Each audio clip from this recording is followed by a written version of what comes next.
பிரியமான தேவ ஜனமே, தேவ பிள்ளைகளே, இந்த நாளில் கர்த்தர் உங்களை சந்திக்க கிருபை கொடுத்ததற்காக நான் அவ்வளவுதான் சோத்திருக்கிறேன். இந்த நாளில தலைப்பு என்னென்றால் அன்பு சகலத்தையும் தாங்கும், அன்பு சகலத்தையும் சகிக்கும், அன்பு எல்லாவற்றையும் தாங்கும் என்ற இந்த தலைப்பில் நம்ம கர்த்தர் நம்மோட பேசும்படி இன்னும் பண்ணணும். இந்த நாளில பூரண அன்பு பயத்தை புறமே தள்ளும் என்ற வேதவசத்தின்படி ஆராய்ந்து வேதவசத்தின்படி நம்ம கற்றுக்கொள்ளணும். இந்த நாளில கர்த்தர் உங்களோடு இருப்பார். அன்பு அன்புனா என்னன்னு சொன்னா உங்களால என்ன சொல்ல முடியும்? அன்பு எப்படியாப்பட்டது? இயேசு மாத்திரமே அந்த அன்பை செலுத்த முடியும். ஏன்னா அன்பு பயத்தை புறம்பே தள்ளும், பூர்ண அன்பு பயத்தை புறம்பே தள்ளும் என்று வேதவசனம். அன்பு மெய்யான அன்பு. இயேசு நம்மை நேசித்து இந்த உலகத்தில தான் அன்பை காட்டுறதுக்கு வெளிப்படையா தேவன் வந்தார். தன்னை அன்பை வெளிப்படுத்த வந்து அன்பு என்ன என்று எல்லாருக்குமே காட்டினார். பாவிகளை மன்னித்தார், விபச்சாரிகளை மன்னித்தார், குஷ்டரோகங்களை நீக்கினார், பாவத்தின் மித்தம் வந்த திமிர்காதரை குணமாக்கினார். அதே மாதிரி தான் அன்பு சகலத்தையும் தாங்கும், சகலத்தையும் நம்பும், சகலத்தையும் ஏந்தும், அன்பு கொடுக்கும், அன்பு பெருமை பாராட்ட, இச்சகம் பேசாது, எல்லாவற்றையும் தாங்கும், எல்லாவற்றையும் சகிக்கும். அன்பின் மித்தமே இயேசு வந்தார். இதை தான் அவர் செஞ்சு கிரியை கொடுத்தார். அந்த கிரியை தான் நம்மளுடைய வாழ்க்கையில் இருக்கும். இதுக்கு உதாரணம் ஒரு விஷயம் சொல்லணும்னா, கணவன் மனைவியை சொல்லலாம். கணவன் மனைவி அவங்க அன்பை பத்தினாக்கா எப்படி இருந்தாக்கா ஒரு ஒருமனாக இருக்கும். ஏன்னாக்கா கணவன் மனைவி ஒரு சரீரமா இருக்காங்க. அன்பு கூட அதே மாதிரி தான். இயேசுக்கும் நமக்கும் ஒருமனாக இருக்கணும். இயேசுவோட நம்ம இணைக்கிறோம். ஆண்டவர் உண்மையா அன்பு கூறணும். முழு மனதோடு தேவனத்தில் அன்பு கூறுவாயாக வேதம். அதே படிதான் நம்ம ஆண்டவரத்துல முழுசா நம்ம அன்பு கூறணும். அதுக்கு உதாரணமான ஒரு சின்ன கதை, உண்மையான நடந்த ஒரு காரியத்தை சொல்றேன். ஒரு குடிக்கார கணவன் இருந்தான். அந்த அவங்க மனைவி ரட்சிக்கப்பட்டவங்க, அவங்க ரட்சிக்கப்படாத ஒரு ஆள்.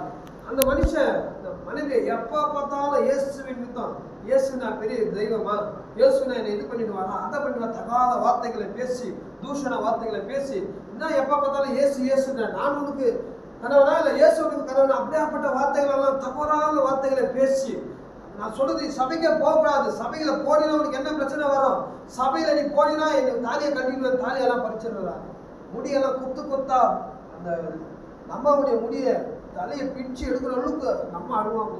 சரியான வெறுக்கட்டையில அந்த அடுப்பு இருக்குதான் நம்ம கிராமத்தால் வெறுக்கட்டையில அடிப்பாங்களாம். அடிச்சு அந்த அம்மாவை சேதப்படுத்தி, என்ன இயேசு எப்ப பார்த்தாலும் இயேசு இயேசுன்னு சொல்றீங்க, இயேசுனால உனக்கு சோறு கொடுக்க முடியாமா, நான் தானே உனக்கு சோறு கொடுக்குறேன் சொல்லி சொல்லி சொல்லி அசிங்கப்படுத்தி இருப்பாங்க. ஆனா இந்த அம்மா விடவே இல்லையா. இயேசுவை தைரியமே ஜெபம் பண்ணுவாங்க. இயேசுவே கணவர் ரட்சிக்கப்படணும், என் ரட்சிக்கப்படணும். இந்த 2 குழந்தை கூட ஆகிக்கூடும். கணவர் சற்று கூட மாறில, குடிக்காரனா மாறி ஒரு 8-10 வருஷம் அவர் குடிச்சுட்டே இருந்தாராம். தினந்தோறும் அந்த அம்மா சபைக்கு போயிட்டு வந்தாலும் அந்த வீட்டுல பெரிய பிரச்சனை. அந்த பக்கத்து வீட்டுக்கார அந்த வீட்டுக்காரெல்லாம் சொல்லுவாங்களா, அந்த கிராமத்துல ரட்சிக்கப்படாத ஜனங்க தான் அதிகம், இந்த அம்மா தான் ரட்சிக்கப்பட்டிருக்கு. ஆனாலும் என்ன இருக்கு, இந்த குடும்பத்துல ரொம்ப வேதனை, ரொம்ப பாடு. நம்மளால சகிக்கிறாங்க நன்மை மித்தம். ஏன்னு கேட்டாக்கா, அவங்க ஒரு வார்த்தை சொன்னாங்க.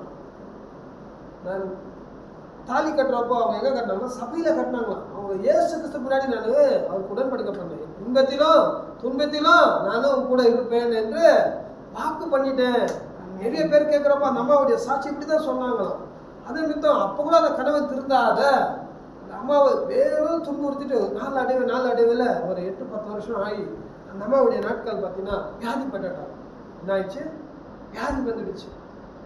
அவங்களுக்கு அந்த சாப்பிடாம அந்த ஃபாஸ்டிங் இருந்து என்ன ஆயிடுச்சு, ஜபம் பண்ணி அந்த குடல்ல புண்ணு ஆகி அது கேன்சரா மாறிடுச்சு. என்ன மாறிடுச்சு, கேன்சரா மாறிடுச்சு. அப்போ அந்த அம்மா கண்ணீரோடு அழுதுட்டு ஒரு மரண தருணம் வாயில போயிட்டாங்க. ஒரு நாள் ஐசி வார்டுக்கு போயிட்டாங்க.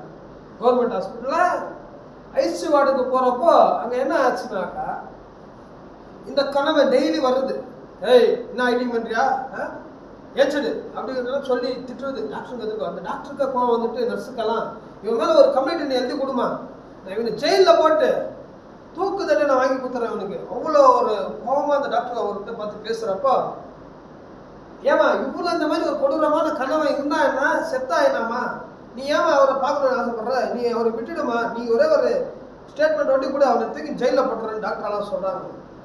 நம்ம உயிர் போகிற தருண வாயில சொல்றாங்களாம், டாக்டர் ஐயா என் பிள்ளைகளை நான் செத்துட்டாங்க, என் பிள்ளைகளை பார்த்துக்கிறதுக்கு 2-3 பேர் இறக்கம் வருவாங்க. என் சொந்த பந்தம் பார்த்துக்குவாங்க, இல்லை அவங்க சொந்த பந்தம் இறக்கத்தை மித்தம் பார்த்துருவாங்க. என் பிள்ளைங்களை அந்த கருணை அறிவு பண்ணிடல. இல்லை ஒரு ஆஸ்திரேலியா சேர்த்துட்டாலும் அவங்க இருக்குவாங்க. ஆனால் என் கணவருக்கு என்ன விட்டா யாரும் இல்லை. என் கணவருக்கு என்ன விட்டா என்ன தவிர என்னால் தவிர அவர் யாராலும் வச்சுக்க முடியாது, அவருக்கு சாப்பாடு கொடுக்க முடியாது, அவருக்கு ஒரு வேளை சாப்பாடு கூட அவர் ரொம்ப கஷ்டப்படுவார். ஏமா இவ்வளோ மாதிரி ஒரு கொடூரமான கணவனுக்காண்டி நீ இவ்வளோ பரிந்து பேசுறேன்டாரா? அப்போ அந்த அம்மா சொன்னாங்களா, நான் பலிப்படத்துக்கு முன்னாடி போய் இயேசுக்கு முன்னாடி போய் நான் என்ன பண்ணேன், உடன்படிக்கை பண்ணிக்கிறேன். என்ன சொன்னாங்களா? அந்த அம்மா படிப்பறிவு இல்லாதவங்க. இத்தனைக்கும் இந்த பாஸ்டர் சொன்ன அந்த வார்த்தை அவங்க இதயத்தில் வச்சுட்டாங்க. நீ இன்பத்தில துன்பத்தில நான் இவருக்கு கர்த்தருக்கு முன்னாடி இதை என்ன சொல்றேன், சாட்சியா இவருக்கு நான் ஒப்பு கொடுக்குறேன்னு சொல்லி கரம் பிடிச்சேன், நான் அதை காப்பாற்றணும் அப்படின்னு அவ்வளோ சகிச்சேன். அப்போ அந்த அம்மா சொல்லிட்டு மயக்க நிலையில கண்ணை மூடிட்டாங்க. உடனே ஒரு சவுண்டு, அந்த கதவை திறந்து டமாலும் ஒரு சவுண்டு வந்துச்சு. கதவை திறந்து யாருன்னு பார்த்தா அவன் கணவன் வந்துட்டான். இந்த கணவன் அந்த வாசல்ல தான் நின்று இருந்துக்கிறாரு. இந்த அம்மா சொன்னதை கேட்டு கணவனுக்கு ஒரே வேதனை. அப்போ கூட குடிச்சிட்டு தான் வந்துக்கிறார் அந்த மனுஷன். வந்துட்டு அழுகுறாராம், ஐயோ இந்த மாதிரி ஒரு மனைவியை நான் இவ்வளோ நாள முடிய பிடிச்சி அடிச்சு வாயை உடைச்சு ரத்தம் சிந்திய டெய்லி அவனை சித்திரவாதம் படுத்திட்டேனே அப்படின்னு மன கசந்து அழுகுறாராம். அப்படி அந்த மாதிரி ஒரு அன்பான தெய்வம் யாரு?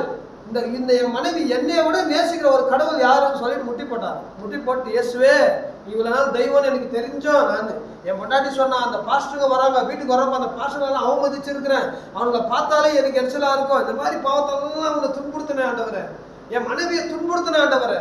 இன்னைக்கு என் மனைவி இந்த நிலைமையில எனக்கு காரணம் கிட்டேன், இன்னைக்கு அவங்க மறிக்க போறா அப்படின்னு அந்த அம்மா மறிச்சே போயிட்டாங்க. மறிச்சிட்டாரு, மறிச்சே போயிட்டாங்க. அப்புறம் இந்த கணவருக்கு என்ன பண்ணாரா, முட்டி போட்டு அழுந்தார்.